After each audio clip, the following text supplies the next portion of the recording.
Yes, kanogire fata kakanya mbashimye cyane kandi bayikaze inshuti zacu nizere ko mumeze neza cyane aho muherereye hose ngeno hino kwisi n'abakuru abagezweho twabateguriye umunota ku wundi kugira ngo ibintu mumenye ibiri kuba nyine hirya no hino mudacikwa. Ndakubwira rero amakuru agezweho muri aka kanya.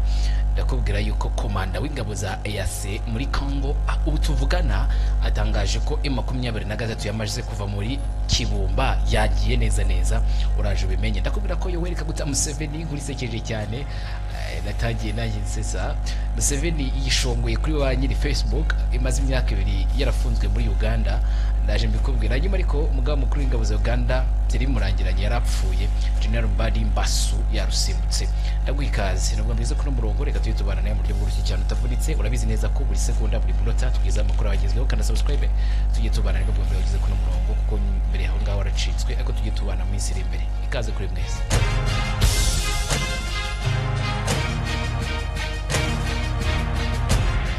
Twihuse n'amakuru yacu ko buryo burambuye unyemerere mite ntangira kuri iyi nkuru irebana na komanda wa EAC M23 nyuma kuvuza ubuhuha ku rusasu rwayo ku betting inshuro FARDC igisirikare cya leta ngo byagiye bigaragara mu itangazamakuru ko M23 yarije imbaraga zikomeye cyane FARDC ku rugamba bakava ibunagana paka hafi ya Goma Ikibumba bakagenda bigarura ibice bigiye bitandukanye. Kuri ubu M23 mu gitondo twakubwiye yuko ari yiteguye kuva muri ibyo bice igasigira ingabo z'akarere ibyo bice tayari babikoze.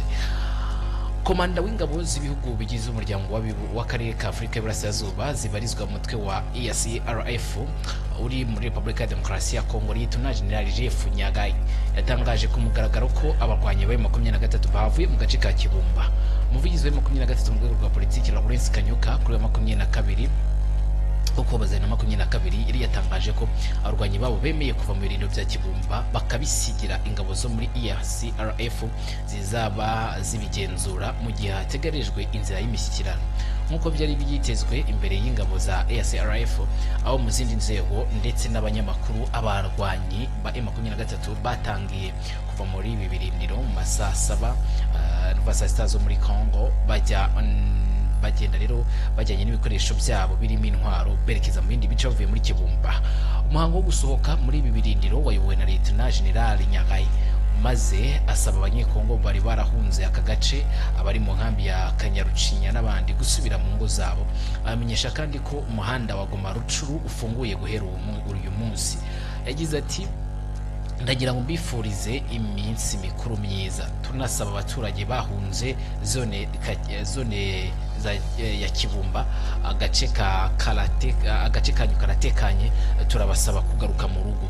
Turanabasaba ubuyobozi bwa M23 gukomeza kugaragaza ubushake kandi dukomeze gukorana bijyanye n'itangazo rya Rwanda. Perezida wa M23 Bertrand Bisimwa mu gitondo cy'uyu munsi yatangaje ko afite icyizere ko nyuma yo kuva muri Kibumba abahunze barimo abari Kanyarucinya barasubira mu ngo zabo bagatwara ibiribwa byo kuzarya mu minsi mikuru bakoresheje umuhanda wa Goma Rucuru.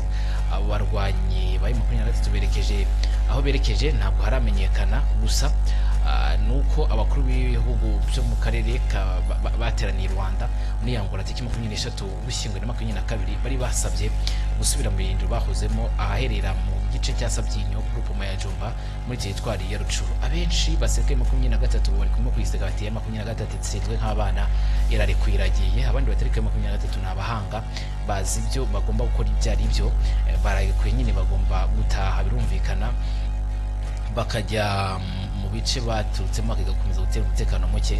Abandi bati ibingi baho gushobora gutuma ibintu bisubira ibubi cyane nyuma yo kubona ko FARDC isa n'itsinze. Ariko nyine byose bivugwa nuko n'ubundi ingabo z'akarere zo zikomeza kugenda zicunga umutekano waho M23 yariri.